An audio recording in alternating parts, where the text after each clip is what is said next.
A very good morning to everyone.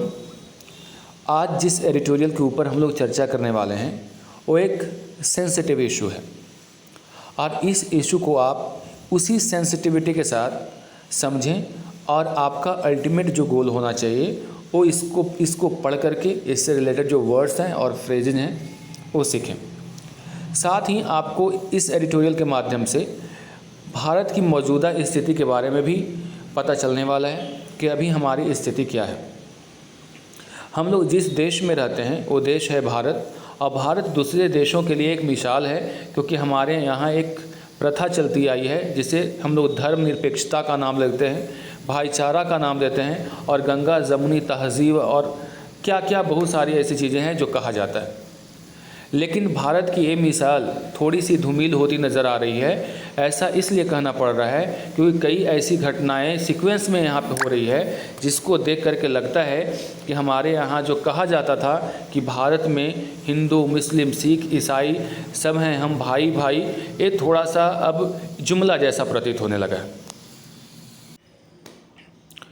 आज जो situation है, कई न्यूज़ चैनल्स को देखें जहाँ पे डायरेक्टली नफ़रत परोसा जाता है, हिंदू और मुस्लिम के बीच में डायरेक्ट डिबेट करवा करके जहर घोला जा रहा है। हमारे समाज में कई ऐसी चीज़ें सामने आ रही हैं जिसके वजह से हिंदू और मुस्लिम एक दूसरे के प्रति जो ट्रस्ट होता था वो खोते जा रहे हैं। नुपुर शर्मा का बयान हो या उसके बाद उपजी जो स्थिति है वो हो, सारी चीज़ों को अगर आप देखें तो जिस देश में आप रहते हैं उस देश के जो उसकी एक मिसाल दी जाती थी या फिर कह लो कि उसकी एक पहचान है, उसके साथ खिलवाड़ करने जैसा है।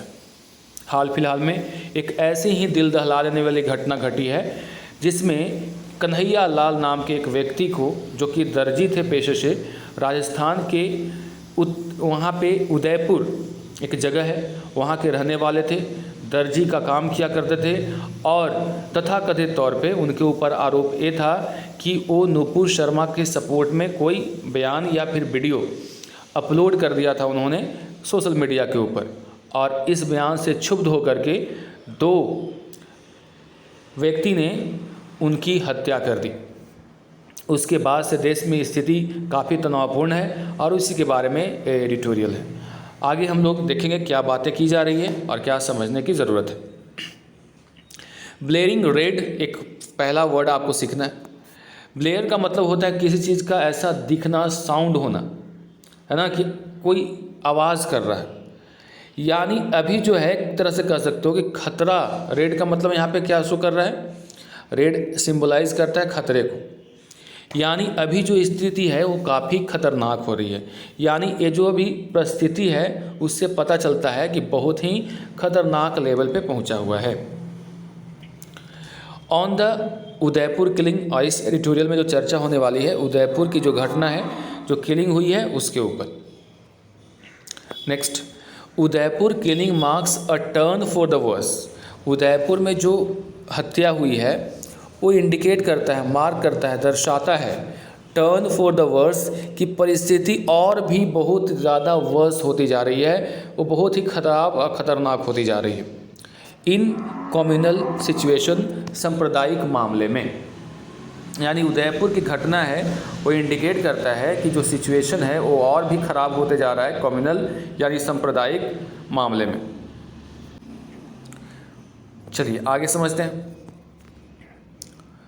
द ग्रूसम का मतलब होता है हॉरिबल, एक भयानक, खतरनाक किलिंग ऑफ कन्हैया लाल, यानी जो एक हॉरिबल किलिंग हुई कन्हैया लाल की इन उदयपुर, इन राजस्थान, उदयपुर जो राजस्थान राज्य में है, बाय टू पर्सन, दो लोगों के द्वारा, who have apparently acted in defence of their Islamic faith, जो कि स्पष्ट तौर पे या फिर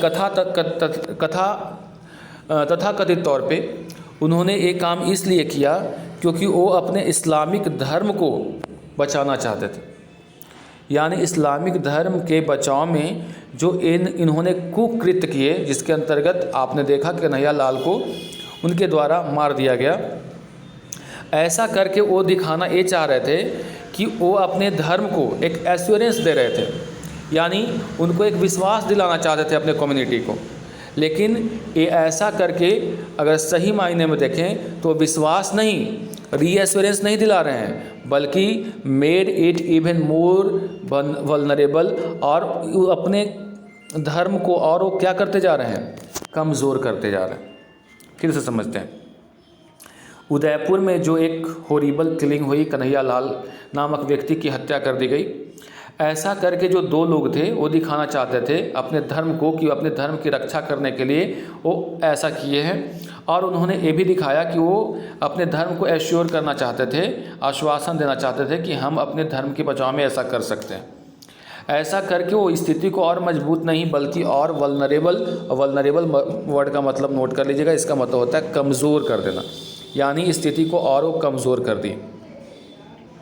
the manner in which the violence was captured, जिस तरीके से इस वायलेंस को कैप्चर किया गया ऑन कैमरा के माध्यम से, उसके बाद सर्कुलेट किया गया, ये ऐसा दिखाता है कि द मेडिटेटेड था। प्री मेडिटेटेड का मतलब होता है प्री प्लान्ड था, यानी जिस तरीके से इस घटना को अंजाम दिया गया, इसे लगता है कि प्री प्लान था, पहले से इसका प्लान बनाया हुआ था, और इसके नेचर जो था मर्डर करने का इसी से पता चलता था। एंड सेलिब्रेशन दैट फॉलोड, और मर्डर करने के बाद जो सेलिब्रेशन उनके द्वारा किया गया उससे पता चलता है कि ये सारा प्री प्लान था। All points to the peak of the communal volcano. अब ये सारी जो घटना हुई है, जिस तरीके से मर्डर किया गया, उनका वीडियो बनाया गया, वीडियो बना करके उसको सर्कुलेट किया गया, उसके बाद ये ऐसा देखने के लग रहा था कि पहले से डिसाइडेड था, प्लान्ड मर्डर था।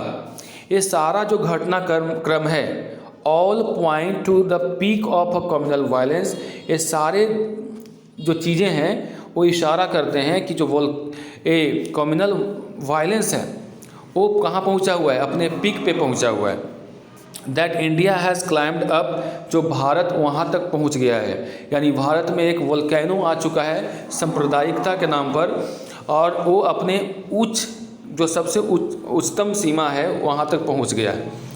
Through a relentless campaign of political parties, और ये सारी घटना क्यों हो रही है, क्योंकि लगातार, रिलेंटलेस का मतलब होता है कंटिन्यूअस, लगातार जो एक कैंपेन चल रहा है पॉलिटिकल पार्टीज़ के द्वारा, and cohort of pathetically irresponsible television anchors, और एक वर्ग है, कोहोर्ट का मतलब होता है type of people, kind of people, एक तरह के पार्टिकुलर लोगों का एक समूह है जो कि इरेस्पॉन्सिबल होते हैं और स्थिति को पैथेटिक करने में लगे हुए हैं और भी भयानक करने में लगे हुए हैं। टेलीविज़न एंकर्स के द्वारा ये सारे घटनाओं का एक किया जा रहा है, यानी जो एक ग्रुप है जो कि इरेस्पॉन्सिबल टेलीविज़न एंकर्स का, जो कि इस सिचुएशन को और पैथेटिकली ख़राब करते जा रहे हैं।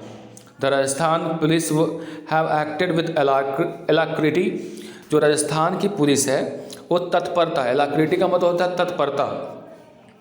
तत्परता के साथ काम की, एंड अरेस्टेड द क्रिमिनल्स, और उन्होंने क्रिमिनल्स को अरेस्ट कर लिया।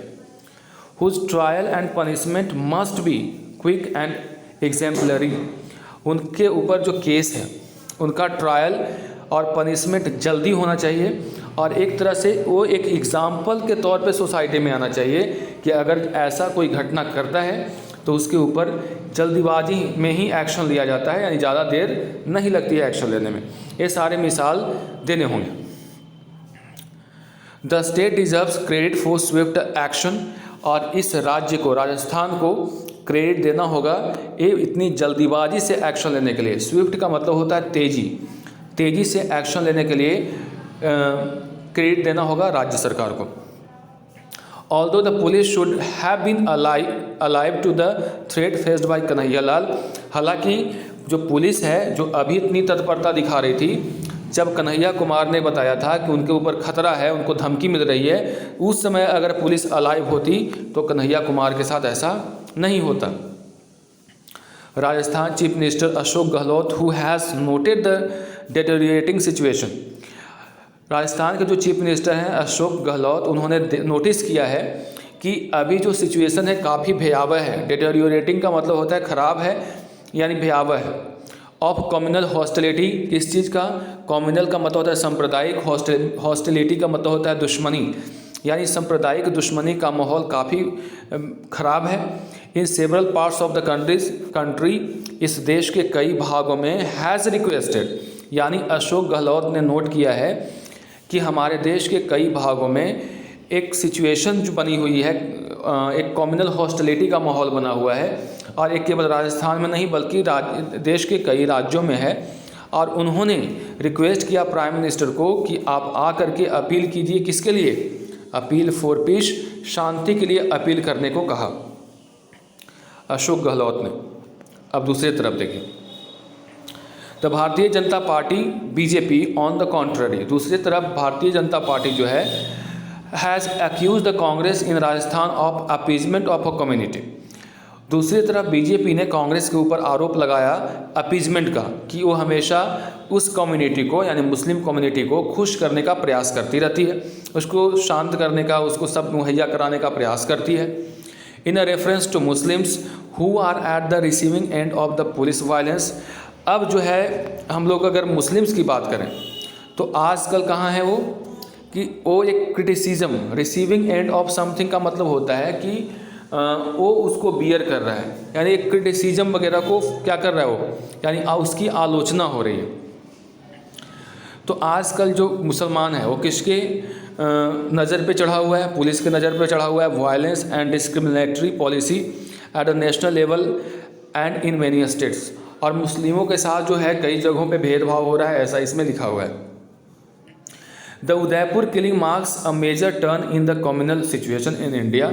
उदयपुर की जो घटना है, किलिंग है, वो डिनोट करता है कि बहुत बड़ा टर्न आया है कम्युनल सिचुएशन में भारत में, यानी जो सांप्रदायिक माहौल काफ़ी बिगड़ गया है भारत में। And could potentially trigger more such violence, और इसके वजह से इट विल ट्रिगर का मतलब होता है काउज, एक कारण बनेगा और भी कई ऐसे वायलेंस का। No violence can be condemn can be sadly in India, यानी कोई भी वायलेंस को एक सैड सिचुएशन है भारत के लिए जिसकी आलोचना नहीं होती है। Some of arms of the state are among the perpetrators, यानी कुछ ऐसे भी भाग हैं राज्य के जो दोषी हैं उनके साथ होते हैं। The clamour from BJP followers for collective punishment of Muslims which the party governments in Uttar Pradesh, Madhya Pradesh and Assam for instance are doing anyway. कह रहा है कि अब बीजेपी के अंदर से आवाज़ उठ रही है कि जिस प्रकार से उत्तर प्रदेश में, मध्य प्रदेश और आसाम में मुस्लिमों के खिलाफ एक्शन लिया जाता है, ऐसे लोगों के खिलाफ एक्शन लिया जाता है, उसी प्रकार राजस्थान में भी एक्शन लेने की ज़रूरत है। ये जो बात है has become louder aided by the party's official policy following in the Udaipur killing, यानी पार्टी के ऑफिशियल जो तरीका है किसी को चीज़ को हैंडल करने का, पॉलिसी है, नीति है, तो उसी के तरह है जैसे उत्तर प्रदेश में होता है, मध्य प्रदेश में होता है कि जो व्यक्ति दोषी पाया जाता है बुलडोजर से उसके घर वगैरह गिरा दिए जाते हैं, तो वैसे ही पॉलिसी अपनाने की बात कही जा रही है बीजेपी के अंदर से राजस्थान के केस में। ठीक है। An uneven application of law has led to serious disenchantment among Muslims। एक अलग तरीके का जो तरीका है लॉ को इन्फोर्स करने का, जो कि एक बहुत बड़ा निराशा का कारण बन गया है मुस्लिम के बीच में, यानी जिस तरीके से एक अलग तरीके से सज़ा दी जा रही है मुस्लिम्स को, या फिर उसके जो भी लोग पत्थर फेंक रहे हैं या उनको, तो ऐसा एक्शन लेने से, ऐसे गलत तरीके से कानून को यूज़ करने से मुस्लिमों के बीच में असंतोष की भावना है। डिसइंचेंटमेंट का मतलब होता है असंतोष। While Hindutva violence is being promoted and protected by the state in several instances, वहीं दूसरे जगहों पे जो हिंदू के द्वारा वायलेंस किए जाते हैं उसको प्रमोट किया जाता है और उसको प्रोटेक्ट किया जाता है। कई एग्जाम्पल्स इसके हैं। Muslims have been at the receiving end of the police high handedness, और मुस्लिम को जो पुलिस है, हाई हैंडेडनेस का मतलब होता है उसके द्वारा जो अपनाया जाता है, मतलब समझ लो कि क्रूरता जिसको कहते हैं, यानी पुलिस के द्वारा जो क्रूरता दिखलाई जाती है ये सारे क्रूरता किसको बियर करना पड़ता है? मुस्लिम्स को। ऐसा इस एडिटोरियल में लिखा हुआ है। यानी कहने का मतलब ये हुआ कि पुलिस के द्वारा जो अत्याचार है, हाई हैंडेडनेस का मतलब होता है अत्याचार, तो पुलिस के हाई हैंडेडनेस यानी अत्याचार का निशाना किसको बनना पड़ता है? मुस्लिम्स को। When they seek legal remedies of grievances, जब वो चाहते हैं कि उनके जो प्रॉब्लम्स हैं, उनके जो ग्रीवेंसेज हैं, उनको रिमेडी यानी उसका निराकरण निकले लीगली, तब उनको पुलिस के अत्याचार का सामना करना पड़ता है। ये मुस्लिम के बारे में कहा जा रहा है। A significant section of the citizenry losing faith in hope in rule of law can trigger chaos and anarchy। अब एक पार्टिकुलर सेक्शन है अब हमारे देश के सिटीजन का, वो विश्वास और आशा कानून से खोती जा रही है उसकी। ऐसे में एक उथल पुथल मच सकता है। कैओस का मतलब होता है डिसऑर्डर, तो डिसऑर्डर हो सकता है। और ऐसा लग सकता है, अनार्की का मतलब होता है there is no law and order, यानी समझ लो कि ऐसा सिचुएशन अगर होगा बिना कानून के को अपनाए हुए अगर किसी के ऊपर एक्शन लिया जाएगा, तो ऐसी स्थिति में मुस्लिमों के बीच में, खास करके उन लोगों के बीच में जो इसका शिकार हो रहे हैं, तो इसके प्रति यानी लॉ एंड ऑर्डर के प्रति उनका विश्वास उठ जाएगा, और जिसके वजह से डिसऑर्डर या फिर कह सकते हो कि अराजकता की स्थिति पैदा हो जाएगी। अनार्की का मतलब होता है अराजकता, कैओस का मतलब होता है उथल पुथल यानी disorder. That will self perpetuate at a huge cost to the nation, जो कि एक बहुत बड़ा कॉस्ट चुकाना पड़ेगा भारत को यानी इस देश को। नीडनेस टू से यानी ये स्पष्ट है, कहने की ज़रूरत नहीं है कि enemies of nation will be waiting in the wings to take advantage, और जो भारत के दुश्मन होंगे वो अपनी कोशिश में रहेंगे कि इस चीज़ का फ़ायदा उठाएं। उदयपुर मस्ट एक्ट, उदयपुर को ज़रूर एक्ट करना चाहिए as a chilling tale of caution, सावधानी को इस जो कहानी है, पूरे घटनाक्रम है, उसको शांत करने का प्रयास करना चाहिए और एक एग्जाम्पल के तौर पे दूसरे के सामने पेश होना चाहिए इसको। BJP governments do not seem to see any merit in observing constitutional necessities and equally before the law. और बीजेपी सरकार है वो ऐसा प्रतीत होती है कि जो हमारे संविधान के द्वारा निर्धारित नियम और कानून है उसको फॉलो नहीं करना चाहती है, जिसके अंतर्गत कहा जाता है कि सभी लोग कानून के सामने बराबर होते हैं, ये मानना नहीं चाहती है। But the party must dial down, party को थोड़ा शांत होना चाहिए और इसको इट्स डेंजरस कम्युनल फ्रेंजी, जो इसका एक सांप्रदायिक पागलपन है, उसको थोड़ा सा इसे शांत रखना चाहिए बीजेपी को, so that the very nation that is avowedly proclaimed to protect does not fall into cauldron of evidence of violence। यानी भारत की जो सरकार है जिसके अंतर्गत बीजेपी के द्वारा राज्य किया जा रहा है अभी, तो इसके पागलपन को त्यागना होगा। फ्रेंजी का मतलब होता है मैडनेसनेस, डायल डाउन का मतलब नोट कीजिएगा रिड्यूस कम करना होता है, अवॉर्डली का मतलब होता है ओपनली, प्रोक्लेम का मतलब होता है डिक्लेयर करना। ये सारे वर्ड आप नोट कर लीजिएगा। प्रोक्लेम मतलब डिक्लेयर करना, और कॉल्ड्रम का मतलब होता है उथल पुथल, यानी भारत सरकार को कुछ ऐसा करना चाहिए कि इस तरह के जो उथल पुथल से बचा जा सके, यानी वायलेंस वगैरह जो होना है उससे बचा जा सके। एक पूरी कहानी है इसकी। आज के ट्यूटोरियल में बस इतना ही, मिलते हैं अगले ट्यूटोरियल में। Till then goodbye and take care.